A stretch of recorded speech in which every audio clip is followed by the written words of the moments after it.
Urânia, obra do cientista e astrônomo francês Camille Flammarion. Desde muito tempo já, o sistema tricolor tinha fugido sobre o nosso voo. Passamos pela vizinhança de grande número de mundos bem diferentes da nossa pátria terrestre. Uns pareceram inteiramente cobertos de água e povoados de seres aquáticos, outros unicamente habitados por plantas. Alguns se acham absolutamente desprovidos de água, são os que pertencem a sistemas idênticos ao da estrela Alfa de Hércules, privados de hidrogênio. Outros parecem em labaredas, paramos perto de muitos. Que inimaginável variedade! Sobre um dentre eles, as rochas, as plantas e as paisagens reenviam durante as horas da noite a luz que receberam e que acumularam no decurso do dia. Talvez o fósforo constitua importante contingente na composição desses corpos.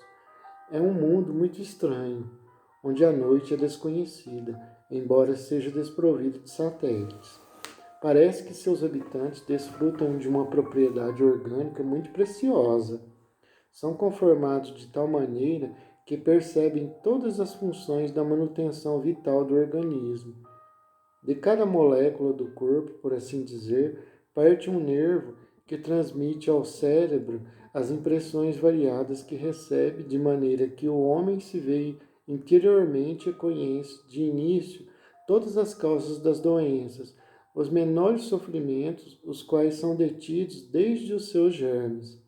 Em outro globo que atravessamos, também durante a noite, isto é, do lado do seu hemisfério noturno, os olhos humanos estão organizados de tal sorte que são luminosos, alumiam, qual se alguma emanação fosforescente irradiasse do seu estranho foco. Uma reunião noturna composta de grande número de pessoas deste globo oferece aspecto verdadeiramente fantástico e estranho. Por isso que a claridade e assim a cor dos olhos muda conforme as diversas paixões que os animam.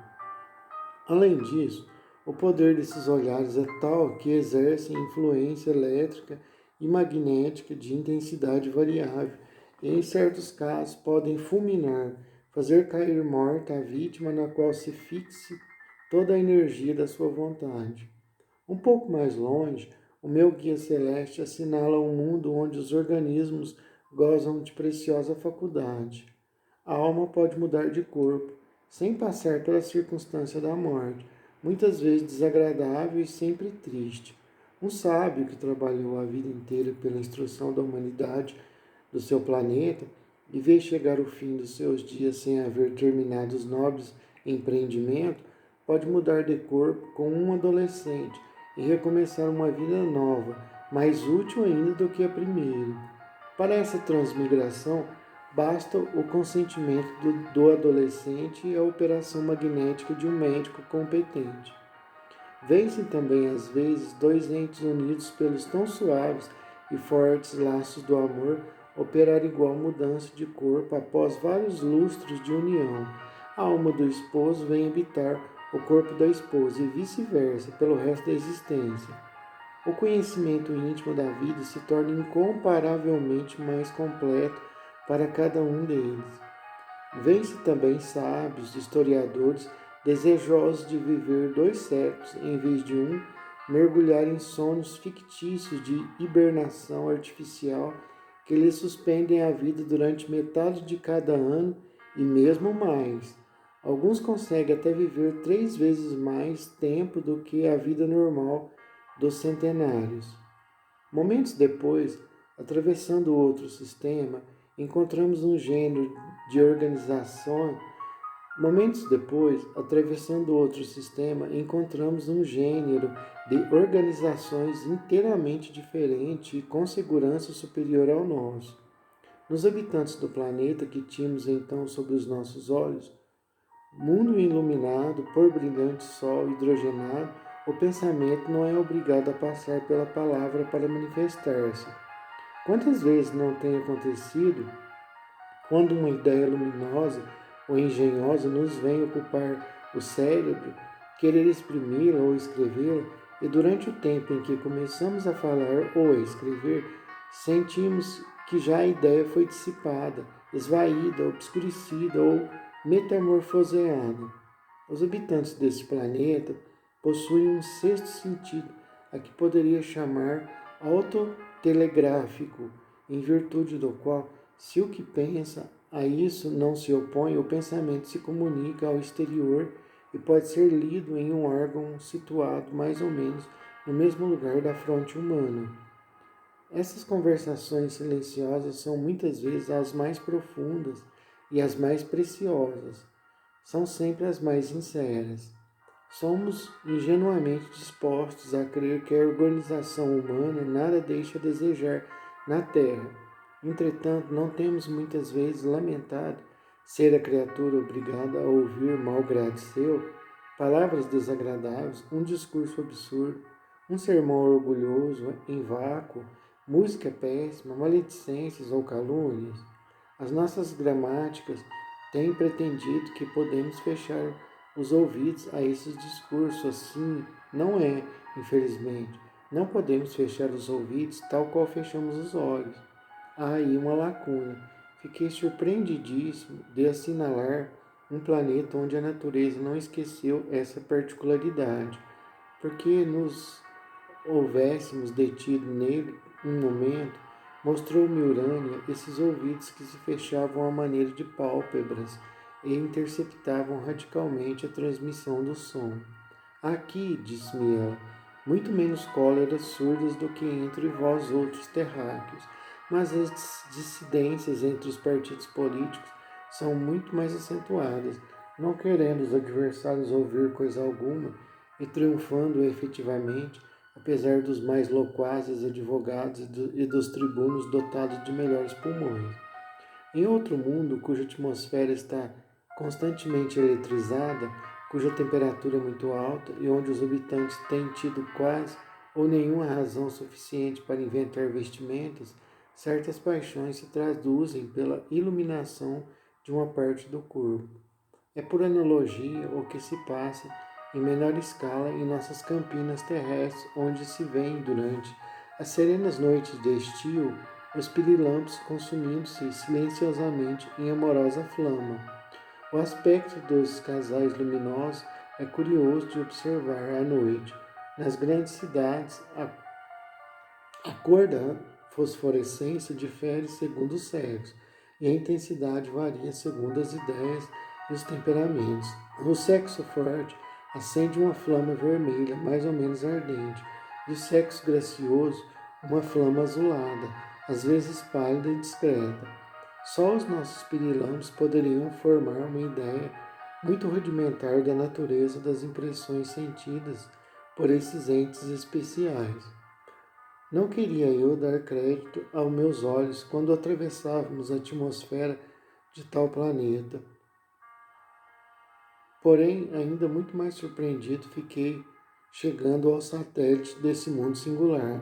Era uma lua solitária, iluminada por uma espécie de sol crepuscular. Sombrio vale ofereceu aos nossos olhos.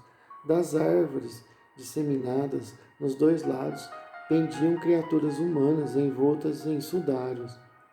Tinham-se elas mesmas atadas aos ramos pela cabeleira e dormiam ali no mais profundo silêncio. O que eu tomara por sudários era um tecido formado pelo alongamento dos cabelos emaranhados e encanecidos.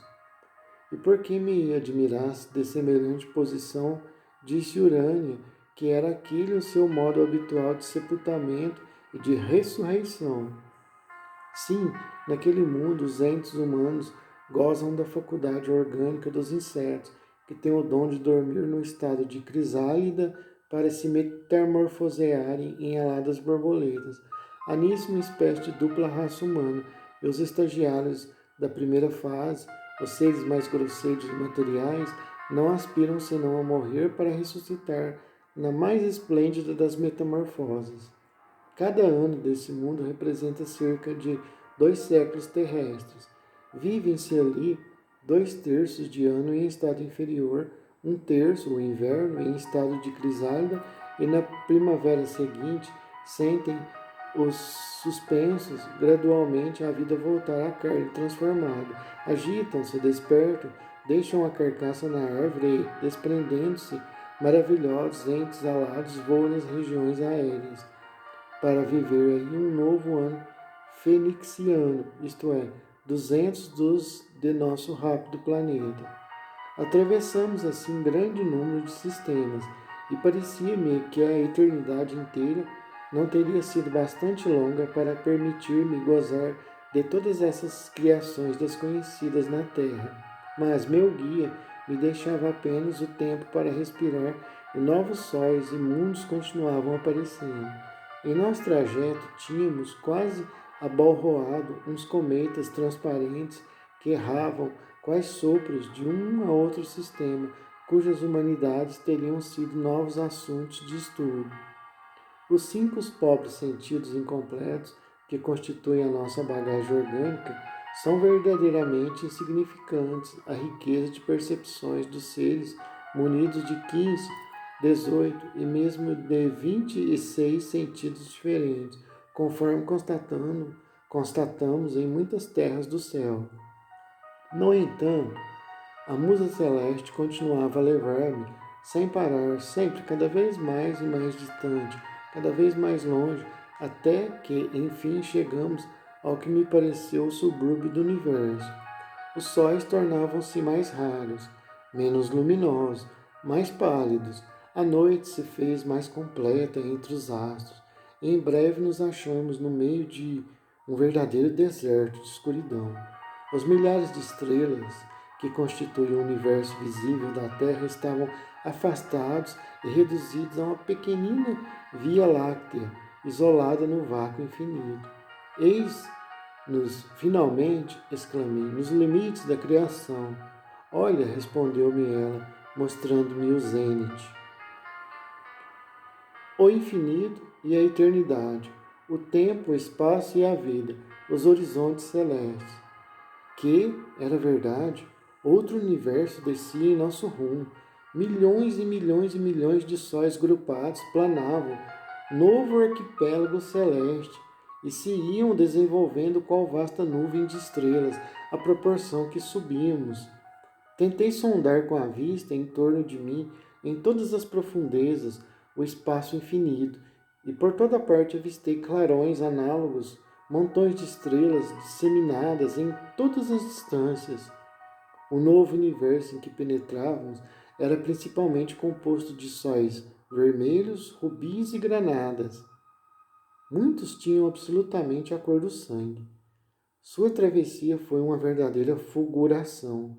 Corríamos rapidamente de sol em sol, mas incessantes comoções elétricas nos atingiam à semelhança dos clarões de uma aurora boreal. Que estranhos estádios, esses mundos iluminados unicamente de sóis rubros! Depois, em um distrito desse universo, notamos um grupo secundário composto de grande número de estrelas cor-de-rosa e outras azuis. De repente, precipitou-se em nosso rumo e nos envolveu um enorme cometa, cuja extremidade dianteira semelhava-se uma goela colossal. Aconcheguei-me com terror à ilharga da deusa, que durante um momento desapareceu da minha vista em luminosa névoa, mas nos tornamos a encontrar em escuro deserto, pois que esse segundo universo se afastara igualmente ao primeiro.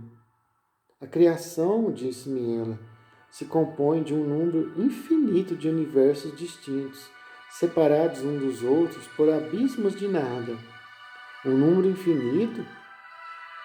Objeção matemática, replicou.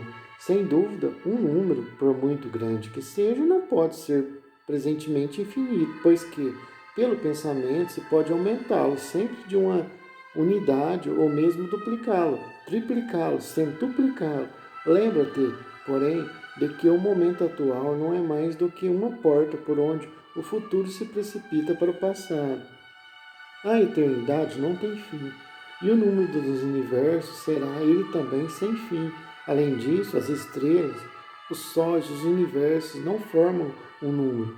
Eles são, por melhor dizer, sem número. Olha, vês ainda, sempre por toda parte, novos arquipélagos de ilhas celestes, novos universos. Parece-me, ó Urânio, que há muito tempo já e com grande velocidade estamos subindo no céu sem limites, universo adentro. Poderíamos sempre subir assim, respondeu ela, sem jamais atingir um limite definitivo, uma barreira ou qualquer coisa que barrasse a nossa passagem. Poderíamos vogar para a esquerda, para a direita, para frente, para trás, para baixo, não importa qual direção tomássemos, e jamais, em parte alguma, depararíamos uma fronteira. Nunca, nunca, nunca um fim. Sabe onde estamos? Sabes que caminho temos percorrido? Estamos no vestíbulo do universo, tal qual estávamos na Terra mesmo. Não temos avançado um único passo. Grande comoção se apoderara do meu espírito. As últimas palavras de Urânio tinham me penetrado até a medula, qual calafrio glacial. Nunca um fim, nunca, nunca, repetia eu, e não podia dizer nem pensar outra coisa. Entretanto, a magnificência do espetáculo reapareceu aos meus olhos, e o aniquilamento cedeu lugar ao entusiasmo. A astronomia, exclamei, é tudo, é muito linda. Saber estas coisas, viver no infinito, Urânia, que é o resto das ideias humanas perante a ciência, sombras, fantasmas. Oh, disse ela, tu vais despertar na terra, tu admirarás ainda e legitimamente a ciência de teus mestres, mas fica sabendo, a astronomia atual das tuas escolas e dos observatórios, a astronomia matemática, a bela ciência dos Newtons, dos Laplace, dos Leverrier, não é ainda a ciência definitiva, meu filho. Não está lá, meu filho, o fim que busco desde os dias de Parco e de Ptolomeu. Vê esses milhões de sóis análogos àquele que dá vida à vossa terra e, tal qual ele, fonte de movimento, de atividade e de esplendor. Pois bem, é esse o objeto da ciência futura, o estudo da vida universal e eterna. Até hoje não se há penetrado no templo. Os algarismos não são um fim, mas um meio. Não representam o edifício da natureza, mas os métodos, os andaimes, por assim dizer. Vais assistir à aurora de um novo dia.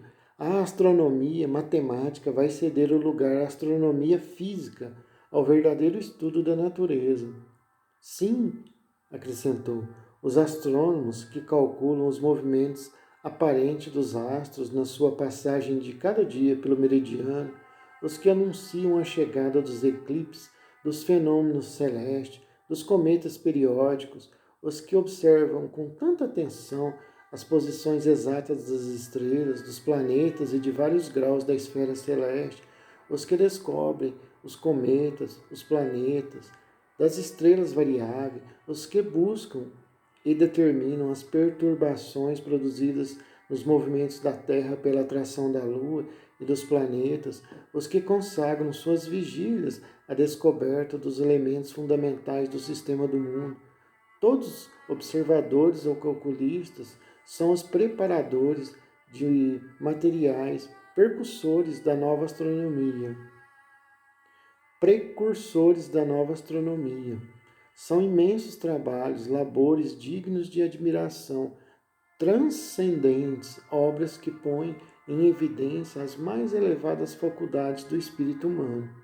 Mas é o exército do passado, matemáticos e geômetras, doravante o coração dos sábios vai pulsar por uma conquista mais nobre ainda.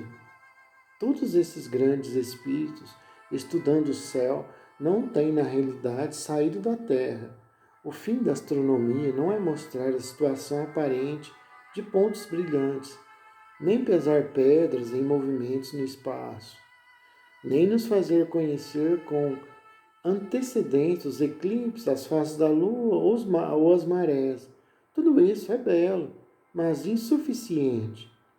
Se a vida não existisse na Terra, este planeta seria absolutamente destituído de interesse para qualquer espírito que fosse, e a mesma reflexão se pode aplicar a todos os mundos que gravitam em torno de milhares de sóis nas profundezas da imensidade do universo.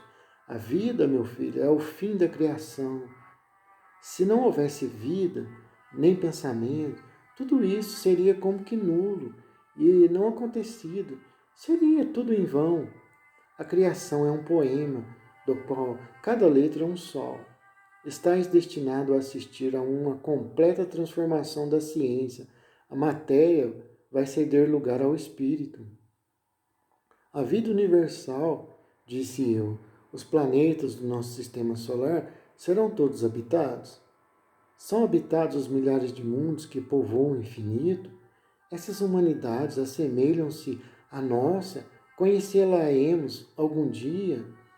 A época em que vives na Terra, a própria duração da humanidade terrestre, não é mais do que um momento na eternidade, disse-me ela.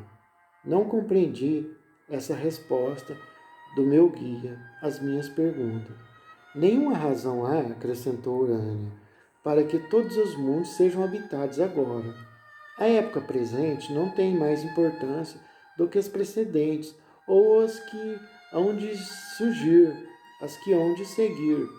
A duração da existência da Terra será muito mais longa, talvez 10 vezes mais longa do que a do seu período vital humano. Em uma dezena de mundos, tomados ao acaso, na imensidade, poderíamos, por exemplo, conforme os casos, achar apenas um atualmente habitado por uma raça inteligente. Uns o foram outrora, outros sê-lo-ão no futuro. Estes se acham em via de preparação, aqueles têm percorrido todas as suas fases. Aqui, berços, além, túmulos, e depois uma variedade infinita se revela nas manifestações das forças da natureza, não sendo a vida terrestre, de modo algum, o tipo da vida extraterrestre. Mais importante, seres podem viver em organizações inteiramente diferentes também das conhecidas no vosso planeta.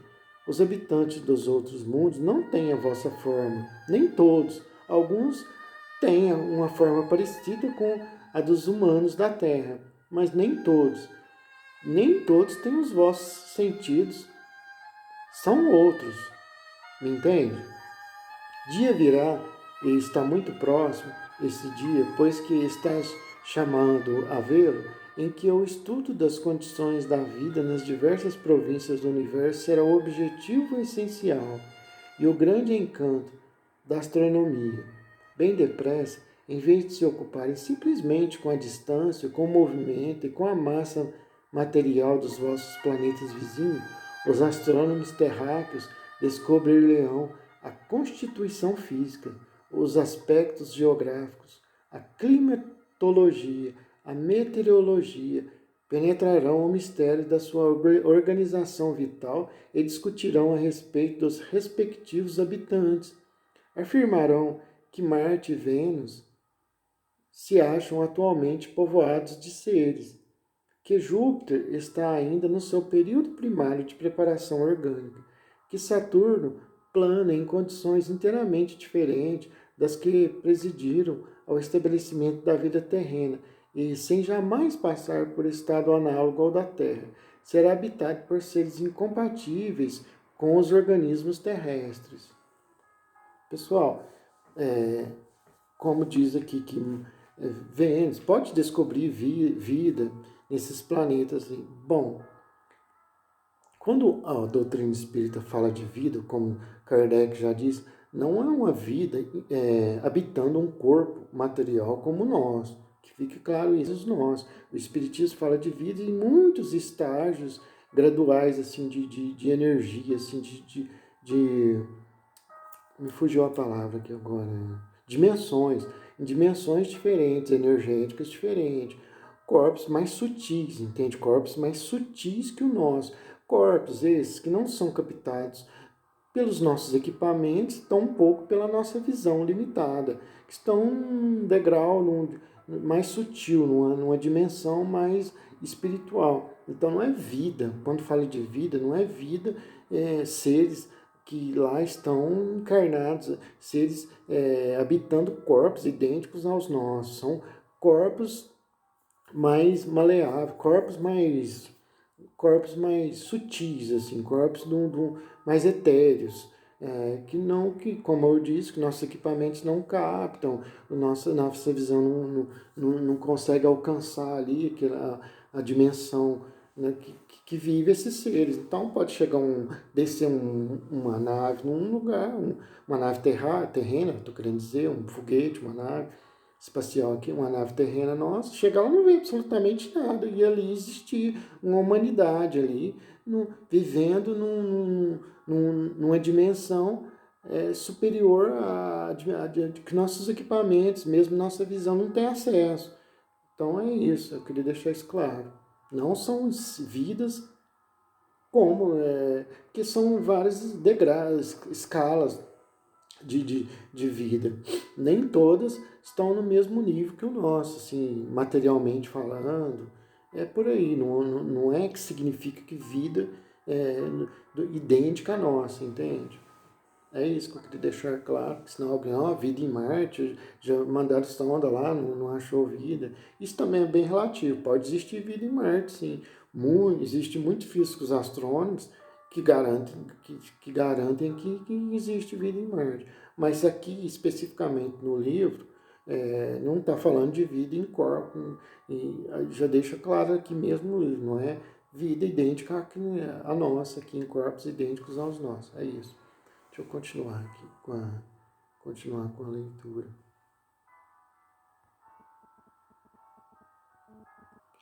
Novos métodos farão conhecer a constituição física e química dos astros, a natureza das atmosferas, instrumentos aperfeiçoados permitirão mesmo descobrir os testemunhos diretos da existência dessas humanidades planetárias e pensar em estabelecer comunicação com elas.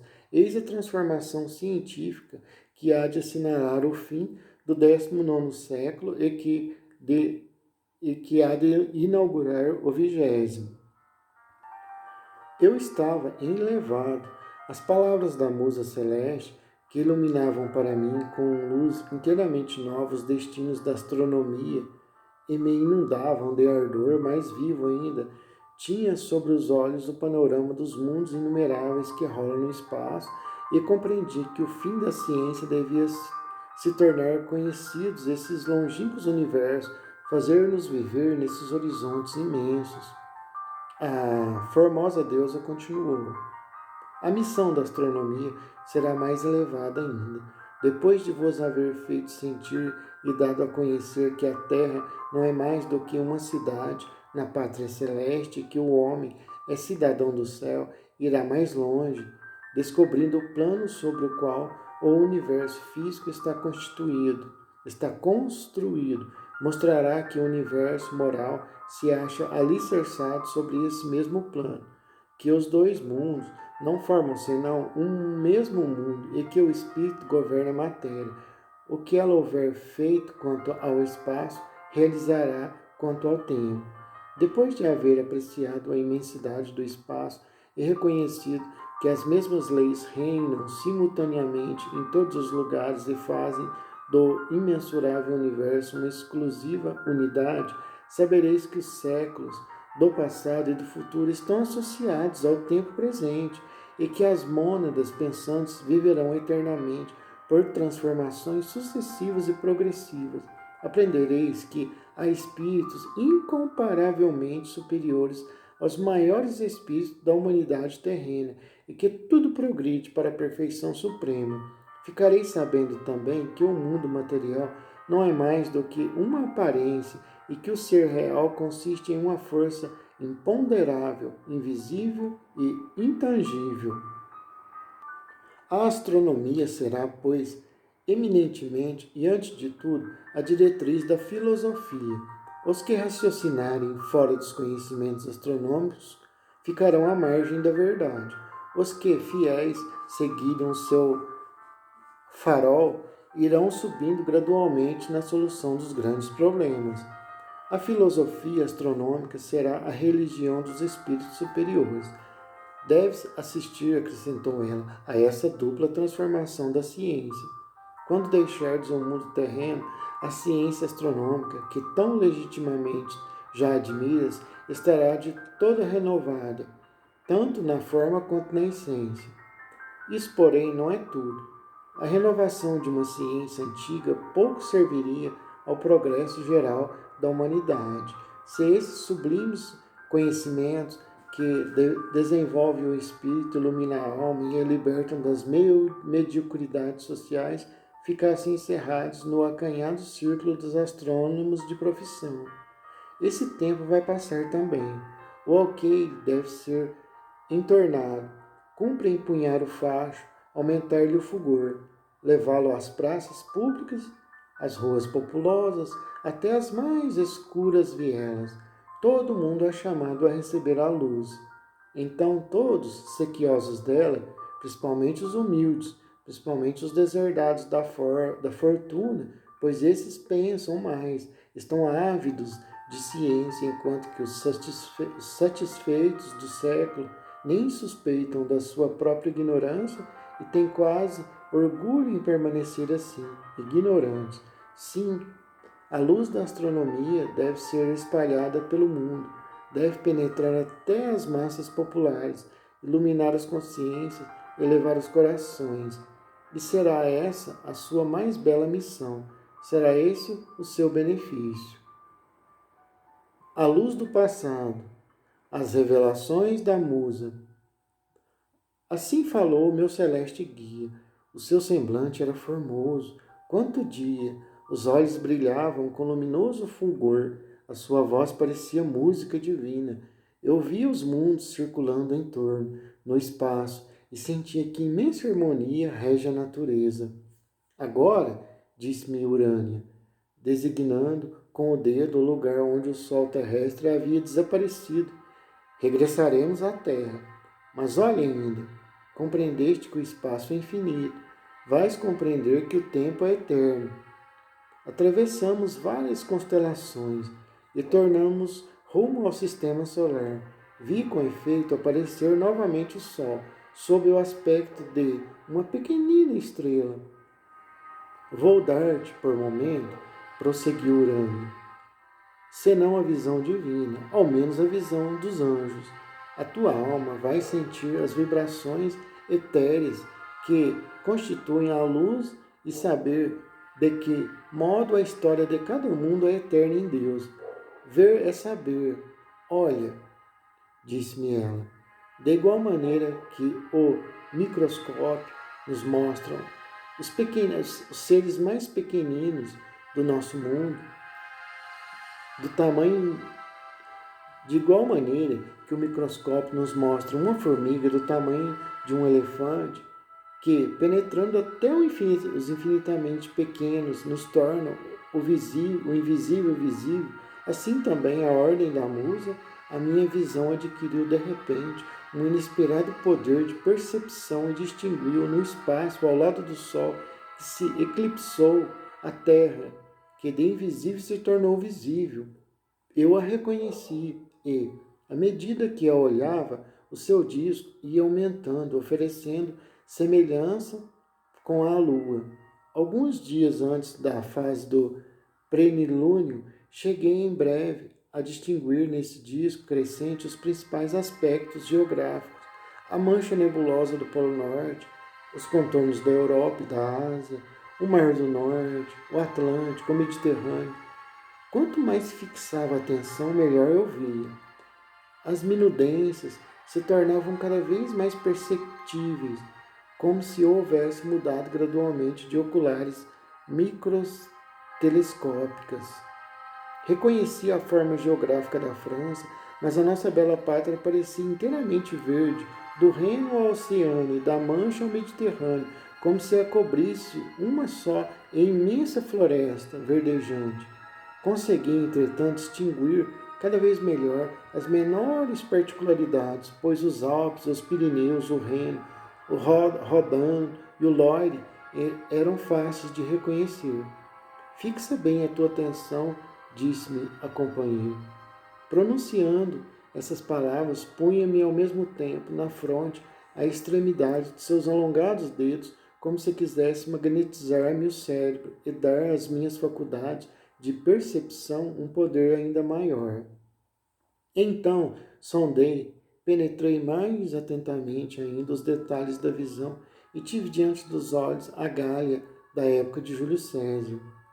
Era no tempo da Guerra da Independência. Animada pelo patriotismo, via esses aspectos do alto, tal qual vemos as paisagens lunares com o telescópio, ou da barquinha do aerostato, avistamos uma região, mas reconheci a Gália, o Alvergue, Gergóvia, Puy de Dôme, os vulcões extintos, e meu pensamento reproduziu a cena gaulesa, da qual resumida imagem me chegava. Achamo-nos a tal distância da Terra, disse-me Urânio, que a luz consome para chegar de lá até aqui, onde estamos, todo o tempo que nos separa da época de Júlio César. Aqui recebemos, meu filho, somente agora, os raios luminosos partidos da Terra naquele período distante. Entretanto, a luz viaja no espaço etéreo com a velocidade de 300 mil quilômetros por segundo. É rápido, muito rápido, mas não é instantâneo. Não é como o pensamento. Os astrônomos da Terra, que estão agora observando as estrelas situadas à distância em que nos achamos, não as avistam tal qual elas são atualmente, no momento. Não, mas tal qual elas eram no momento em que partiram os raios luminosos que lhes chegam somente hoje, lá na Terra. Isto é, com o aspecto de mais de 18 séculos passados. Da Terra, nem de nenhum ponto do espaço, jamais se avista os astros no aspecto do que eles são no momento, mas do que foram no passado. Tanto mais atrasado se está sobre a sua história, quanto mais afastado dele se acha. Me entende? Vós outros observais com o maior cuidado ao telescópio estrelas que não existem mais. Sabia disso? Que não existem mais. Algumas mesmo dessas estrelas que se avistam a olho nu já não existem mais. Várias nebulosas cuja distância é analisada com o espectroscópio já se tornaram sóis. Muitas das vossas belas estrelas rubras estão presentemente apagadas e mortas. Aproximando-vos delas, não as, se pudesses aproximar delas, não haverias mais. A luz emanada de todos os sóis que populam a imensidade, a luz refletida no espaço por todos os mundos iluminados por esses sóis, leva através do céu infinito as fotografias de todos os séculos, de todos os dias, de todos os instantes. Olhando para um astro, só se vê o que era no momento em que partiu a fotografia que dele se recebe, tal qual, ouvindo um sino, só se recebe o som do sino depois que partiu, e tanto mais tempo depois, quanto mais afastado dele se está. Daí resulta que a história de todos os mundos viaja atualmente no espaço, sem jamais desaparecer por toda a eternidade sem fim. E todos os acontecimentos passados estão presentes no seio do infinito, indestrutíveis, universo afora. A duração do universo não terá fim. A terra há de acabar, e um dia não será mais do que um túmulo, mas haverá novos sóis e novas terras, novas primaveras e novos sorrisos, e a vida florirá sempre no universo sem limites e sem fim. Quis mostrar-te, continuou ela, depois de uma pausa, de que modo o tempo é eterno. Tinhas sentido o infinito do espaço, tinhas compreendido a grandeza do universo. Agora está feita a tua viagem celeste. Aproximemo-nos da terra, de volta à tua pátria. Quanto a ti, ajuntou ela ainda, fica sabendo que o estudo é a única fonte de todo o valor intelectual e que o conhecimento do coração humano conduz à indulgência e à bondade. Jamais sejas nem pobre nem rico, livra-te de toda a ambição e assim de toda a servidão. Ser independente, a independência é o mais raro dos bens e a primeira condição de felicidade. Urânia falava com a sua voz suave, mas a comoção produzida por todos aqueles extraordinários quadros de tal modo me abalaram o cérebro, que fiquei subitamente possuído de grande temor. Um calafrio percorreu-me da cabeça aos pés e foi, sem dúvida, o que ocasionou o meu súbito despertar, em meio de viva agitação. Ai, a deliciosa viagem celeste estava terminada. Procurei Urânia e não a encontrei mais. Um límpido raio de lua, penetrando pela janela do meu aposento, vinha afagar a orla de uma sanefa e parecia desenhar vagamente a forma aérea do meu celeste guia, mas era apenas um raio de lua. Quando, no dia seguinte, tornei ao observatório, o meu primeiro impulso foi correr, sob qualquer pretexto, para o gabinete do diretor e tornar a ver a musa sedutora que me favorecera com tal espetacular sonho. A pêndula havia desaparecido. Em seu lugar, ostentava-se o busto, em mármore branco, do ilustre astrônomo. Procurei em outros compartimentos e, a propósito de mil pretextos, até nos aposentos particulares.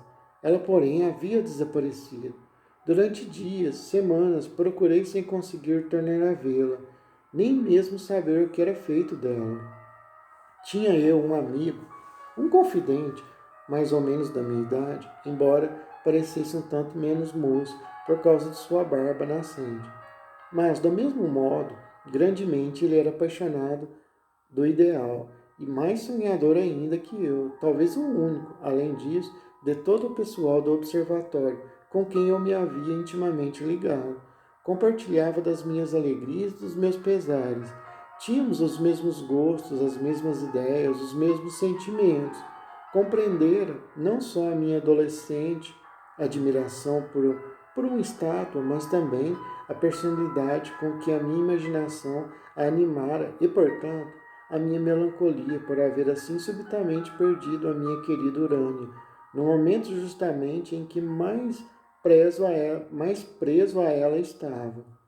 Por mais de uma vez a admirava, comigo, e sorrindo de meus êxtases, qual o irmão mais velho, zombando mesmo, um tanto vivamente, às vezes da minha paixão por um ídolo, ia a ponto de chamar-me Camilo Pigmalido.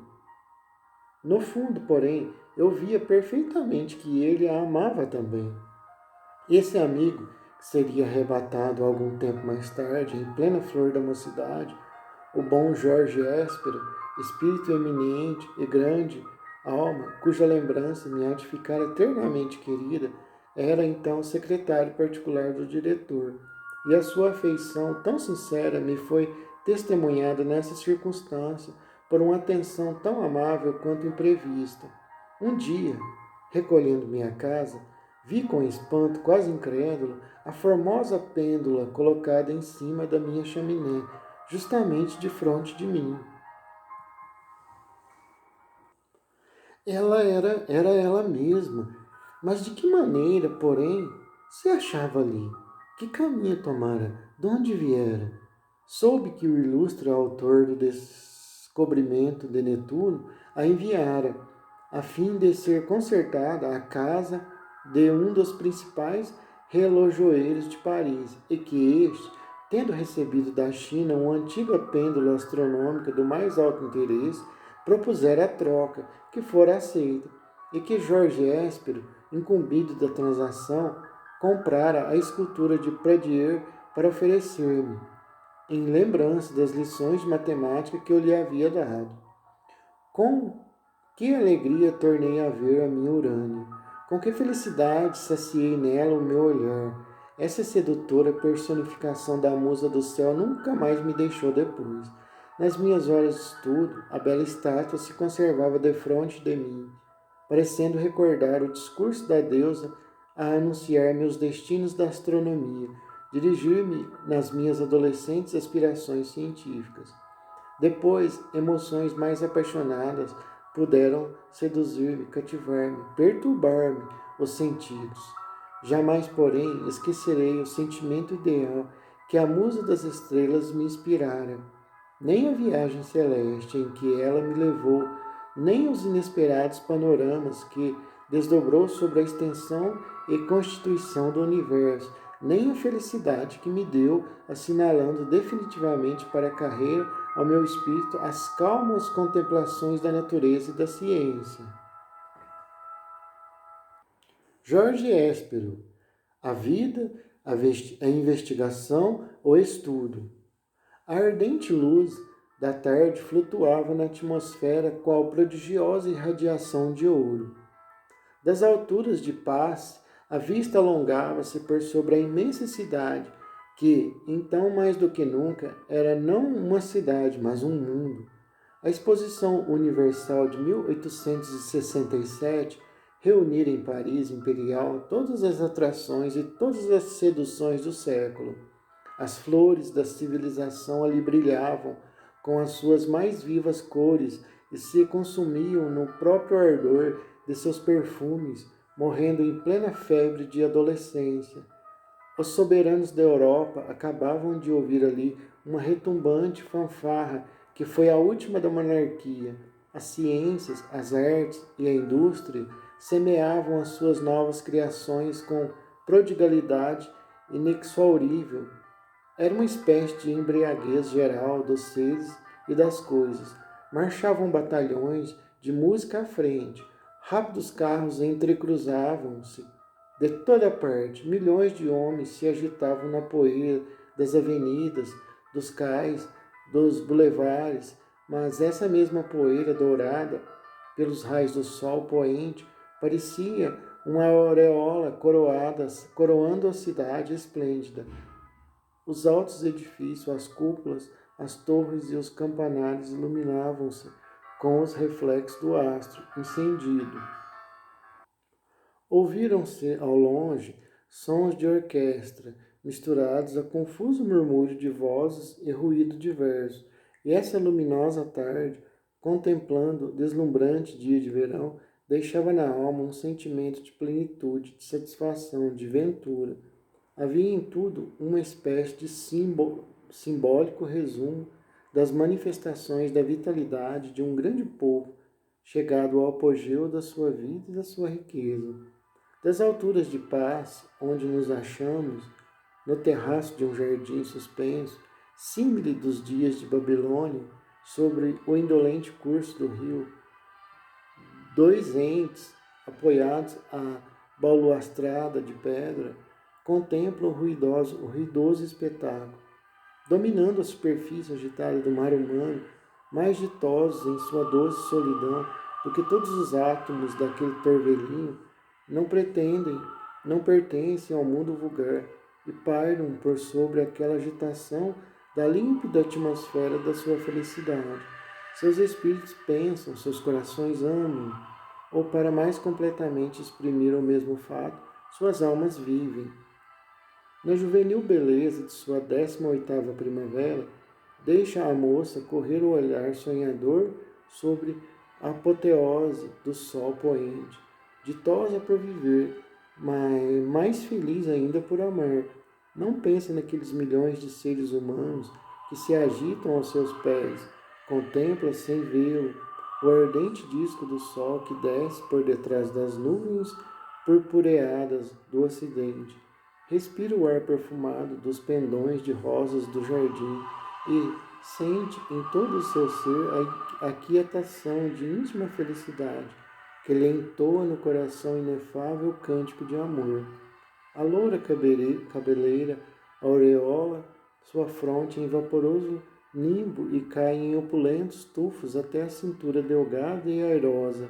Seus olhos azuis franjados de longos cílios negros parecem um reflexo do anil do céu. Os braços e o colo de brancura láctea deixam adivinhar a carne diáfana, feita de transparência e luz rosada. As faces e as orelhas são vivamente coloridas. O conjunto da sua pessoa lembra um tanto as marquesinhas dos pintores do 18º século, nascidas para uma vida desconhecida de que não deviam gozar por longo tempo.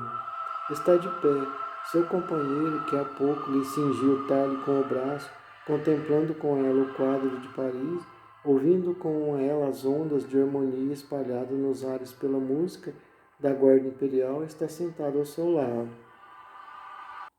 Seus olhos esqueceram Paris e o caso do sol, para ver a graciosa amiguinha, e sem se aperceber, a contempla com estranha e meiga fixidez, admirando-a tal se pela primeira vez a visse, não podendo desprender-se daquele delicioso perfil, envolvendo-o no seu olhar qual se em magnética carícia. O moço estudante conserva-se absorto nessa contemplação. Estudante, então o era ainda aos 25 anos de idade, e não se é sempre. E o nosso mestre de então, o Sr. Cheverry, não se apelidava, ontem ainda, no seu 103º ano de idade, o mais antigo dos estudantes de França, Jorge Espero, em muito boa hora, terminara esses estudos de liceu que nada ensina, salvo o método do trabalho, e continuava a aprofundar com infatigável ardor os grandes problemas das ciências naturais. A astronomia acima de tudo. Havia, a princípio, apaixonado seu espírito e o conhecera precisamente disso. O leitor talvez se recorde pela precedente narrativa no Observatório de Paris, onde ingressara aos 16 anos de idade e onde se fizera notar por sua singularidade, asaz estranha, a de não ter a menor ambição, nem desejar acesso algum. Na idade de 16, e assim na de 25, julgava-se, quiçá, em vésperas da morte. Acreditava, talvez, que, de fato, a vida passa veloz e supérflua, é desejar alguma coisa além da ciência, ambicionar qualquer coisa além da felicidade de estudar e saber. Era pouco comunicativo, embora no fundo o seu caráter fosse o de uma criança jovial, de extrema delicadeza, sentimentos. Suas relações com os homens eram, em geral, muito escassas, pois a menor desilusão lhe causava verdadeiro sofrimento. Sua boca, muito pequena e graciosamente desenhada, parecia estar sorrindo. Se lhe examinava com atenção a comissura dos lábios, senão parecia antes sisuda e feita para o silêncio. Seus olhos, cuja cor indecisa, recordando o verde azul do horizonte do mar, mudavam conforme a luz e conforme as emoções íntimas. Eram ordinariamente de grande suavidade. Em certas circunstâncias, porém, acreditar-se-ia que os inflamava o fogo do raio ou que eram frios qual o aço. O olhar de Jorge Espero era profundo, às vezes insondável, e mesmo estranho, enigmático.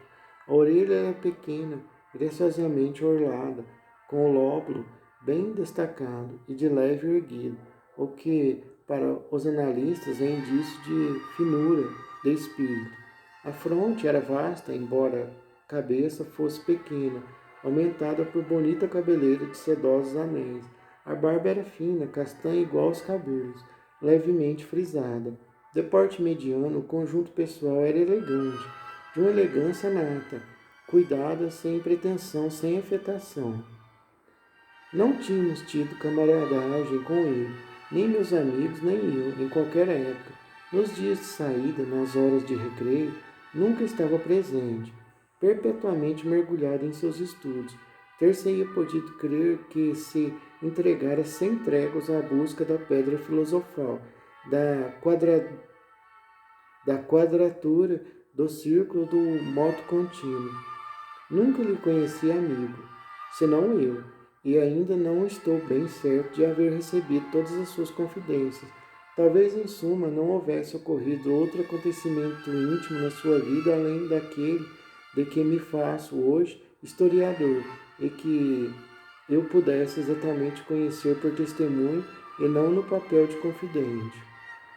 O problema da alma era a obsessão contínua de seu pensamento. Às vezes, ele abismava-se na indagação do desconhecido.